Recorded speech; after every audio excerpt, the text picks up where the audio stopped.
Gentleman from Illinois, Mr. Schneider. Thank you, Mr. Chairman, and thank you for being here. I want to thank you for the work you do. Broadly, I say the world's safer and U.S. interests are better served, advanced, and protected when America leads and we work with our allies and partners. And I've often talked about in this room the three-legged stool of defense, diplomacy, and development, and how the three need to work together, and USAID is certainly a critical component of that. The agency is unparalleled in its ability to help counter the root causes of extremism, uncontrolled migration, and international crime caused by poverty and hopelessness. USAID cultivates freedom, democracy, stability, three crucial components of an effective American-led international order. And so, again, thank you for what you do, but for all these reasons, it's also why I'm disheartened by voices shying away from our responsibility to lead. For example, fiscal year 24 appropriations already included counterproductive cuts to USAID's budget. And I hope that my Republican colleagues won't do the same in 2025, and I just want to start with that.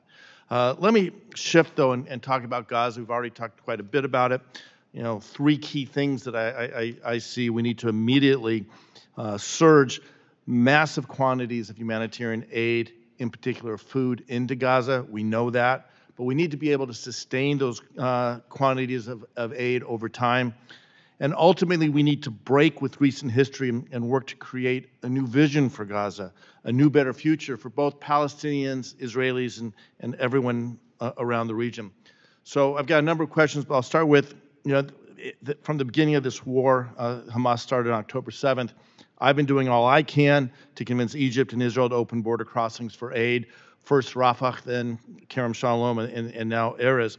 Can you talk about how aid is getting across the border and how it is or is not being distributed once it's across the border throughout Gaza? Well, in brief, of course, inspections in Nitzana and in Kerem Shalom. I also visited last month to see the process in Kerem Shalom. And, it is really important that just in the last week, you've seen the number of hours that the inspections are able to occur expanded. This is something President Biden has been pushing for almost the full 6 months of the war.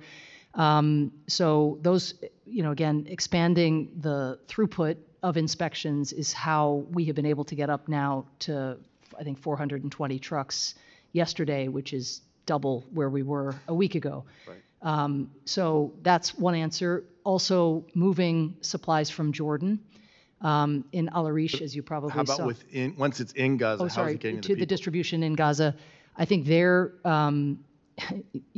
scarcity of flow in created a much more challenging situation on the other side because the prices went up, the gangs were incentivized, the civilians grew desperate, and movement became very challenging. We are hopeful, and the government of Israel uses this expression now too, that flooding the zone with food will render access more secure and more stable, but Israel has to be a part of that too. Sure. The number of convoys turned back at checkpoints or who have to wait for hours, which is itself a security hazard for those driving those convoys, that has to change. And so that's part of the deconfliction and coordination process we're a part of. Great, thank you. Do you have a sense of how much of the aid that's actually gotten into Gaza across the border has either been stolen by Hamas and taken down in the tunnels or commandeered by the gangs and put on the black market where civilians are having to pay for that aid? I mean, what I can say is that our partners, in order to receive USAID funding, are all obliged to report diversion, and we are not seeing Hamas dictating where food is provided. I can assure you that if the government of Israel saw Hamas doing that, just as they brought forward the UNRWA allegations, we would be hearing about it. So, it's not a perfect distribution network. And as I mentioned, the famine-like conditions in the north and the near famine-like conditions in much of the south create a level of desperation that has led to what is referred to as self-distribution.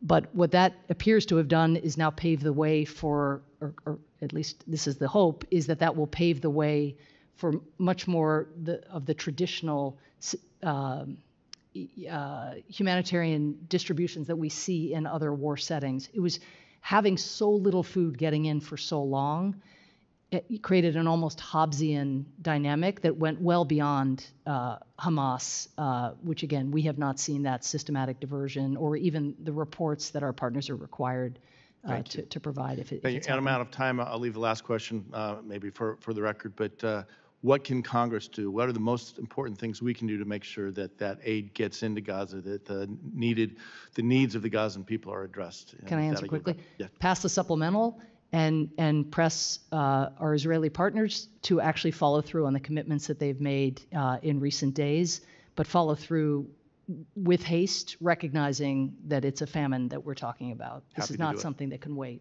Happy to do it. With that, I yield back. I recognize the gentleman from Florida, Mr. Mast. Thank you, Mr. Self. How are you doing today? Good. So I've heard a lot of different back and forth, both from your opening